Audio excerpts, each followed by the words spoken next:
ಅಮಾವಾಸ್ಯೆ ಟೈಮ್ದಾಗ ಲಿಂಬು ಮೆಣಸಿನ್ಕಾಯಿ ಶಾಪ್ ವೆಹಿಕಲ್ ಮತ್ತು ಮಷೀನಿಗೆ ಎದಕ್ಕೆ ಕಟ್ತಾರೆ? ಸೈಂಟಿಫಿಕ್ ಪ್ರೊಸ್ಪೆಕ್ಟಿವ್ ಪ್ರಕಾರ ಲಿಂಬು ಮೆಣಸಿನ್ಕಾಯಿ ಕಟ್ಟಿದ್ರೆ ಕೀಟ ಮತ್ತು ಹುಳ ನಮ್ಮ ಮನೆ ಒಳಗೆ ಬರಂಗಿಲ್ಲಂತೆ. ಎದಕ್ಕಂದ್ರೆ ಲಿಂಬು ಒಳಗೆ ಸಿಟ್ರಿಕ್ ಆ್ಯಸಿಡಿನ ಸ್ಮೆಲ್ ಬರ್ತಿರ್ತೈತಿ.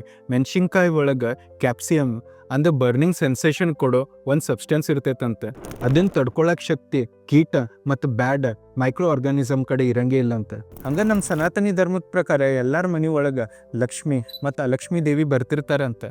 ಲಕ್ಷ್ಮಿ ಅದೃಷ್ಟ ಮತ್ತು ಆಸ್ತಿ ತೊಗೊಂಬಂದ್ರೆ ಲಕ್ಷ್ಮೀ ದೇವಿ ಬಡತನ ಮತ್ತು ದುರ್ಲಭ್ಯ ತೊಗೊಂಬರ್ತಿರ್ತಾರಂತೆ. ಅದಕ್ಕೆ ಲಕ್ಷ್ಮೀ ದೇವಿಗೆ ತಡೆಯಕ್ಕೆ ಲಿಂಬು ಮೆಣಸಿನ್ಕಾಯಿ ಮನೆ ಹೊರಗೆ ಹಾಕ್ತಾರಂತೆ. But most of them believe ಮಾಡೋದು ಇದನ್ನು ಕಟ್ಟಿದ್ರೆ ಕೆಟ್ಟ ಕಣ್ಣು ಮತ್ತು ಇವಿಲ್ ಸ್ಪಿರಿಟ್ ಅದು ತಡಿತೈತಂತ ಹೇಳಿ. ಯಾಕಂದ್ರೆ ಲೆಮನ್ ನೆಗೆಟಿವ್ ಎನರ್ಜಿಗೆ ಅಬ್ಸರ್ವ್ ಮಾಡ್ತೈತಂತೆ ಮತ್ತು ಚಿಲ್ಲಿ ಆ ಇವಿಲ್ ಸ್ಪಿರಿಟ್ಸಿಗೆ ಸುಟ್ಟು ಬಿಡ್ತೈತಂತೆ.